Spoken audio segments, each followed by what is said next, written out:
नमस्कार। आकाशवाणी चंडीगढ़ से प्रादेशिक समाचारों के साथ मैं पंकज धीमान। सबसे पहले पेश है मुख्य समाचार। प्रधानमंत्री नरेंद्र मोदी कल वीडियो कॉन्फ्रेंसिंग के जरिए विभिन्न सरकारी विभागों और संगठनों में नियुक्त हुए 51,000 से अधिक युवाओं को नियुक्ति पत्र प्रदान करेंगे। केंद्रीय कृषि और किसान कल्याण मंत्री शिवराज सिंह चौहान ने कहा है कि सरकार कपास की खेती, बुनकरों और कृषि उद्योग से जुड़े मुद्दों को सुलझाने का उपाय करेगी। हरियाणा की स्वास्थ्य मंत्री आरती सिंह राव ने हिसार से उज्ज्वल दृष्टि हरियाणा अभियान का शुभारंभ किया। भारतीय राष्ट्रीय राजमार्ग प्राधिकरण ने वाहन पर बिना चिपके फास्टैग को ब्लैकलिस्ट करने की प्रक्रिया तेज की और हरियाणा में अध्यापक पात्रता परीक्षा अब 30 व 31 जुलाई को होगी। अब समाचार विस्तार से। प्रधानमंत्री नरेंद्र मोदी कल वीडियो कॉन्फ्रेंसिंग के जरिए विभिन्न सरकारी विभागों और संगठनों में नवनियुक्त युवाओं को 51,000 से अधिक नियुक्ति पत्र प्रदान करेंगे। श्री मोदी इस अवसर पर नवनियुक्त कर्मियों को भी संबोधित करेंगे। 16वां रोजगार मेला देश भर में 47 स्थानों पर आयोजित किया जाएगा। रोजगार मेला प्रधानमंत्री नरेंद्र मोदी की रोजगार सृजन को सर्वोच्च प्राथमिकता देने की प्रतिबद्धता को पूरा करने की दिशा में एक कदम है। केंद्रीय कृषि और किसान कल्याण मंत्री शिवराज सिंह चौहान ने कहा है कि सरकार कपास की खेती, पौधों में होने वाली बीमारियों, बुनकरों और कृषि उद्योग से जुड़े मुद्दों को सुलझाने का उपाय करेगी। कोयम्बटूर में आज आईसीएसआर अनुसंधान केंद्र में मीडिया से बातचीत में उन्होंने बताया कि सरकार कृषि से जुड़े हर पहलू को लेकर चिंतित है। उन्होंने कहा कि सरकार कपास की खेती में अनुसंधान को बढ़ावा देगी तथा इससे जुड़ी समस्याओं की पहचान करेगी। श्री चौहान ने कहा कि कपास की खेती को 6 घंटों में प्रभावित करने वाले कीटों को खत्म करने के लिए अनुसंधान के जरिए उपाय निकाला जाएगा। श्री चौहान ने कहा कि कपास की पैदावार बढ़ाने के लिए संबंधित पक्षों के साथ विचार विमर्श करेंगे।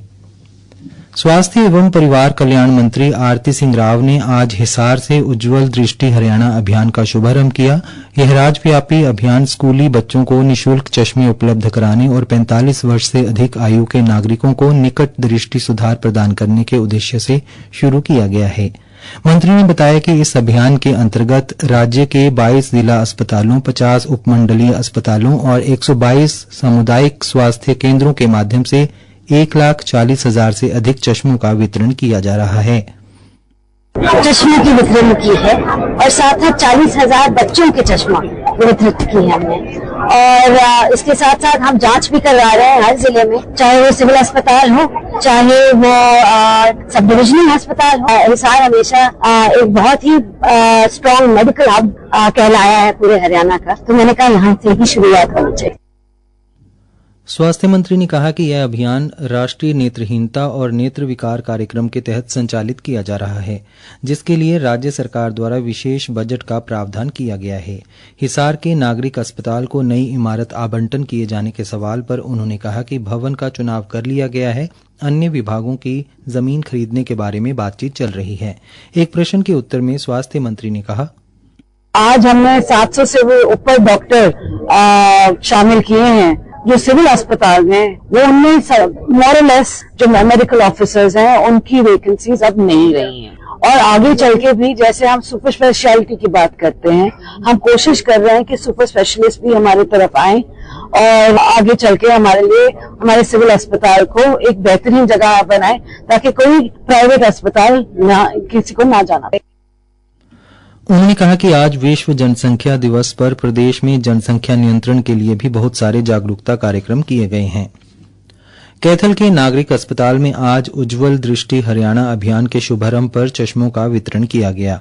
इस अवसर पर civil surgeon doctor Renu Chawla ने बताया, जिनकी आंखें कमजोर है उनकी स्क्रीनिंग करके आंखों का नंबर जांचा जाएगा और उनको फ्री ऑफ द कॉस्ट पूरा साल चश्मे दिए जाएंगे। स्क्रीनिंग हमने आज से 15 दिन पहले ही स्टार्ट की गई थी और कैथल में 6,000 चश्मे आए हैं और जैसे जैसे बढ़ेगी और चश्मे भी आ जाएंगे। आज लगभग 2 के करीब हमारे पास व्यक्ति थे जिनको हमने चश्मे वितरित किए हैं। उन्होंने कहा कि आंखें हमारे शरीर का बहुत ही महत्वपूर्ण अंग हैं। उन्होंने लोगों को आंखों के दान के लिए भी प्रेरित किया और कहा सभी को मृत्यु उपरांत अपनी आंखें दान करनी चाहिए। डॉक्टर चावला ने कहा कि आंखों का दान महादान भी है। यदि एक व्यक्ति अपनी आंखें दान करता है तो वह आगे 2 व्यक्तियों के जीवन को रोशन कर सकता है। नागरिक अस्पताल में आंखों के इलाज की सुविधा की जानकारी देते हुए उन्होंने कहा कि नागरिक अस्पताल में एक विशेष मशीन के माध्यम से बिना टांके के आंखों के ऑपरेशन किए जाते हैं और हर वर्ग के लिए यह मुफ्त है। प्रादेशिक समाचार आकाशवाणी चंडीगढ़ से प्रसारित किए जा रहे हैं। हमारे बुलेटिनों और ताजा समाचारों के लिए आप हमारी वेबसाइट newsonair.gov.in पर लॉग इन कर सकते हैं। यह समाचार हमारे यूट्यूब चैनल और x handle Akashvani news Chandigarh पर भी उपलब्ध हैं। भारतीय राष्ट्रीय राजमार्ग प्राधिकरण ने सुचारू टोल संचालन के लिए वाहन पर बिना चिपके फास्टैग को ब्लैकलिस्ट करने की प्रक्रिया तेज कर दी है। सड़क परिवहन और राजमार्ग मंत्रालय ने आज कहा कि ये फास्टैग इलेक्ट्रॉनिक टोल संग्रह के लिए एक चुनौती है। मंत्रालय ने कहा कि टोल संग्रह एजेंसियों और रियायत लेने वालों को ऐसे फास्टैग की तुरंत सूचना देने का निर्देश दिया गया है। मंत्रालय ने कहा कि यह पहल टोल संचालन को और अधिक कुशल बनाने में सहायता करेगी, जिससे राष्ट्रीय राजमार्ग उपयोगकर्ताओं के लिए निर्बाध और आरामदायक यात्रा सुनिश्चित होगी। सावन के पावन माह के पहले दिन बल्लभगढ़ से विधायक एवं पूर्व कैबिनेट मंत्री मूलचंद शर्मा ने बल्लभगढ़ में एक पेड़ मां के नाम अभियान की शुरुआत की। उन्होंने त्रिवेणी यानी बड़, पीपल व नीम का पौधा लगाकर अभियान का शुभारंभ किया और सभी लोगों से एक पौधा अवश्य लगाने की अपील की। इस अवसर पर उन्होंने कहा, आज सावन का महीना है, शुरुआत हमने की एक पेड़ माँ के नाम, और शहर में शुरुआत हमने पहले भी कर चुके हैं। आज सावन का पहला दिन है और हर व्यक्ति को एक पेड़ माँ के नाम लगाना है, पर्यावरण को ठीक रखना है। और देश के प्रधानमंत्री आदरणीय नरेंद्र मोदी ने कहा है कि हर व्यक्ति एक पेड़ माँ के नाम लगाए। जो पर्यावरण ठीक रहेगा, आम व्यक्ति को ऑक्सीजन की जरूरत है, पर्यावरण साफ रहेगा। श्री मूलचंद शर्मा ने बताया कि इस अभियान के तहत फरीदाबाद वन विभाग द्वारा बल्लभगढ़ क्षेत्र में 5000 पौधे लगाने का लक्ष्य रखा गया है। अभियान की शुरुआत 500 पौधों के साथ की गई है। उन्होंने सावन माह की शुरुआत पर भगवान भोलेनाथ से सभी के कल्याण की भी कामना की। इस अवसर पर स्थानीय पार्षदों ने भी पौधे लगाते हुए लोगों को पर्यावरण संरक्षण के लिए प्रेरित किया। हरियाणा अध्यापक पात्रता परीक्षा 2024 का आयोजन 30 व 31 जुलाई को होगा। हरियाणा शिक्षा बोर्ड के अध्यक्ष डॉ पवन कुमार ने बताया, हरियाणा विद्यालय शिक्षा बोर्ड के द्वारा एस्टेट की जो परीक्षा आयोजित की जानी है, पहले इसकी तिथियां 26 और 27 जुलाई थी, लेकिन कुछ अपरिहार्य कारणों की वजह से परीक्षा 30 और 31 जुलाई को निर्धारित की गई है और इससे संबंधित आदेश भी इश्यू कर लिए गए हैं। परीक्षा 30 जुलाई को शाम को 3 बजे से 5:30 बजे तक और 31 जुलाई को 2 पारी में, यानी जैसा कि आप जानते हैं LT, L2 और L1 की जो परीक्षा है उस हिसाब से परीक्षा होगी। बोर्ड के अध्यक्ष डॉक्टर पवन कुमार व सचिव मुनीश नागपाल ने आज एक पत्रकार वार्ता में कहा कि परीक्षा तीनों स्तरों PRT, TGT, PGT पर 2 दिन में आयोजित करवाई जाएगी। परीक्षा की तिथि में हुए बदलाव को लेकर उन्होंने कहा कि CET परीक्षा के कारण यह बदलाव किया गया है। इस परीक्षा में प्रदेश भर में 4.5 लाख से अधिक अभ्यर्थी 673 परीक्षा केंद्रों पर परीक्षा देंगे। प्रवेश पत्र जल्द ही बोर्ड की आधिकारिक वेबसाइट पर उपलब्ध होंगे। आज पूरे देश में मां और बच्चे के स्वास्थ्य और कल्याण के लिए गर्भावस्था के दौरान सही देखभाल विषय पर विश्व जनसंख्या दिवस मनाया गया। इस दिवस पर केंद्रीय स्वास्थ्य मंत्री JP नड्डा ने कहा कि मातृ और शिशु स्वास्थ्य में अच्छे परिणाम प्राप्त करने के लिए माता पिता को पालन पोषण की सही योजना तैयार करनी चाहिए। स्वास्थ्य मंत्री ने कहा कि आयुष्मान आरोग्य मंदिरों सहित सार्वजनिक स्वास्थ्य सुविधाओं के माध्यम से केंद्र सरकार पूरे देश में आवश्यक परिवार नियोजन सेवाएं प्रदान कर रही है।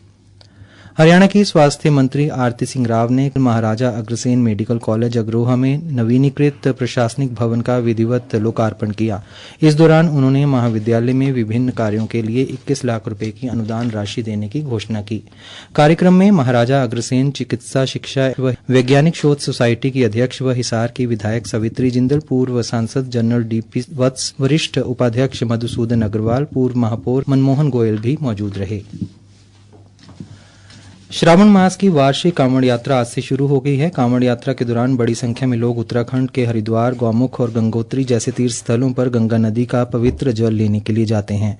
दिल्ली, हरियाणा, उत्तर प्रदेश और उत्तराखंड सरकारों ने तीर्थयात्रियों के प्रबंधन के लिए व्यापक व्यवस्था की है। मुख्य समाचार एक बार फिर। प्रधानमंत्री नरेंद्र मोदी कल वीडियो कॉन्फ्रेंसिंग के जरिए विभिन्न सरकारी विभागों और संगठनों में नियुक्त हुए 51,000 से अधिक युवाओं को नियुक्ति पत्र प्रदान करेंगे। केंद्रीय कृषि और किसान कल्याण मंत्री शिवराज सिंह चौहान ने कहा है कि सरकार कपास की खेती, बुनकरों और कृषि उद्योग से जुड़े मुद्दों को सुलझाने का उपाय करेगी। हरियाणा की स्वास्थ्य मंत्री आरती सिंह राव ने हिसार से उज्ज्वल दृष्टि हरियाणा अभियान का शुभारंभ किया। भारतीय राष्ट्रीय राजमार्ग प्राधिकरण ने वाहन पर बिना चिप के फास्टैग को ब्लैकलिस्ट करने की प्रक्रिया तेज की और हरियाणा में अध्यापक पात्रता परीक्षा अब 30 व 31 जुलाई को होगी। प्रादेशिक समाचार समाप्त हुए।